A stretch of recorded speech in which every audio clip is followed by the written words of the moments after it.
Shalom kasih Kristus, apa kabarnya hari ini? Kiranya tetap dalam pertolongan dan pembelaan Tuhan senantiasa. Mari tetap melekat dalam Tuhan melalui renungan ini, agar firman yang disampaikan dapat membangun kebersamaan.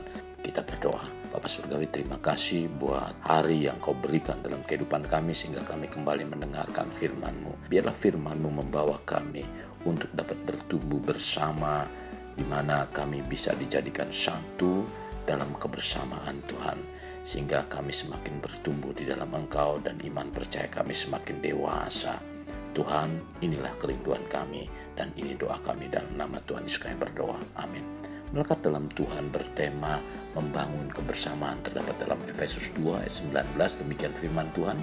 Demikianlah kamu bukan lagi orang asing dan pendatang, melainkan kawan sewarga dari orang-orang kudus dan anggota-anggota keluarga Allah.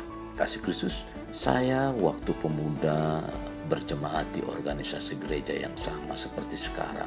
Dalam gereja tersebut memiliki kebersamaan yang erat sekali antara pemuda dan keluarga-keluarga yang bergabung sebagai jemaat. Kebersamaan di antara jemaat menjadi begitu dekat dengan belajar prinsip saling menguatkan, saling mendoakan, saling memperhatikan, saling mendengar, saling berbagi. Walau di dalamnya terdapat berbagai etnis dan golongan, tidak menjadi kendala karena kita adalah satu, yaitu keluarga Allah. Kebersamaan yang memiliki suasana kekeluargaan dalam gereja seharusnya yang menjadikan perbedaan dengan persekutuan-persekutuan lain di luar gereja.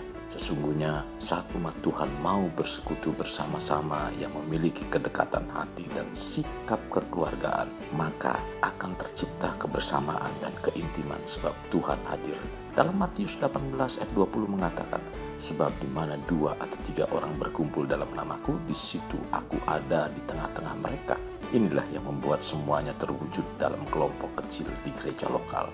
Kebersamaan yang dekat memang tidak terbentuk secara instan, tetapi harus masuk dalam proses. Tuhan memproses dengan mempertemukan kita dengan saudara seiman dalam gereja lokal di mana Roh Allah mengajarkan bagaimana cara menjadi pribadi yang rendah hati, belajar mendengar orang lain, dan mau belajar prinsip saling hidup bersama sebagai keluarga Allah. Pasti ada nilai-nilai yang dihidupi dan diaplikasikan bersama dalam hubungan atau komunikasi satu dengan lainnya. Hidup kebersamaan dalam keluarga Allah dapat dilakukan bila setiap kita menjadi pribadi yang rendah hati dan taat kepada firman Tuhan. Karena pada dasarnya orang yang melakukan kehendak Allah adalah orang yang taat. Sebaliknya, orang yang hati dan rohnya tidak sedia merendahkan diri dan taat kepada firman Tuhan akan selalu menolak untuk melakukan kehendak Allah.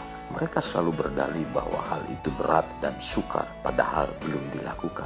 Jika hati kita penuh dengan ketaatan, maka tidak ada yang tidak bisa kita kerjakan. Dalam 1 Petrus 1 ayat 14 mengatakan, hiduplah sebagai anak-anak yang taat dan jangan turuti hawa nafsu yang menguasai kamu pada waktu kebodohanmu. Setiap yang tergabung dalam kelompok kecil sebagai keluarga Allah di gereja lokal harus dapat diproses sebagai orang yang memiliki kerendahan hati dan taat, serta mengasihi Tuhan dan firman-Nya, bahkan mengasihi gerejanya dan para pemimpin rohani di dalam gereja di mana mereka beribadah. Keluarga Allah mengamalkan kasih persaudaraan yang tulus ikhlas, tidak ada gosip dan tidak ada dendam maupun kepahitan seorang terhadap yang lain.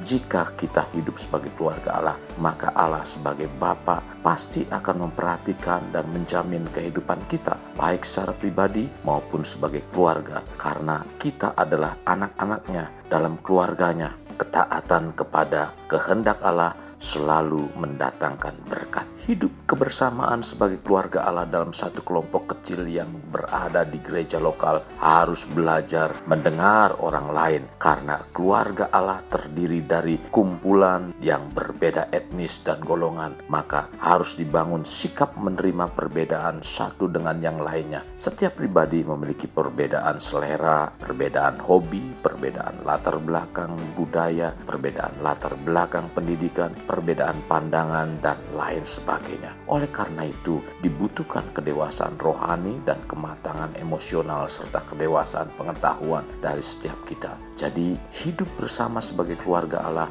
adalah sukacita besar bagi Allah yang ditandai dengan hidup dalam kasih, hidup dalam kesatuan, hidup dalam kesamaan, hidup dalam status dan posisi yang jelas, serta hidup dalam kesediaan untuk menerima perbedaan. Itulah wujud dari hidup bersama sebagai keluarga Allah. Mari kita membangun kebersamaan dalam gereja lokal agar kita hidup memiliki prinsip saling yang membangun kedewasaan rohani dan kematangan emosi sehingga nama Tuhan dipermuliakan.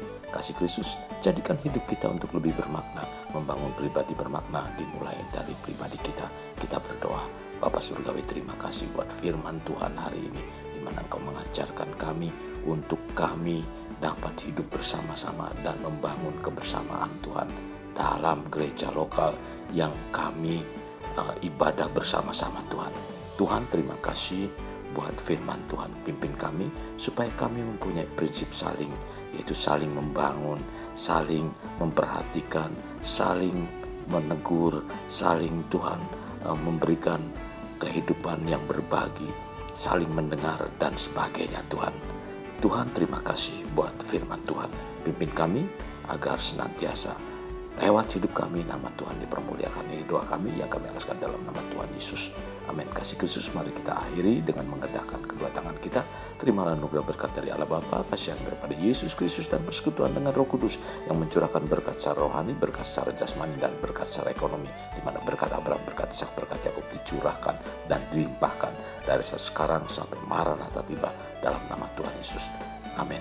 Sampai jumpa di renungan berikutnya. Tuhan Yesus memberkati.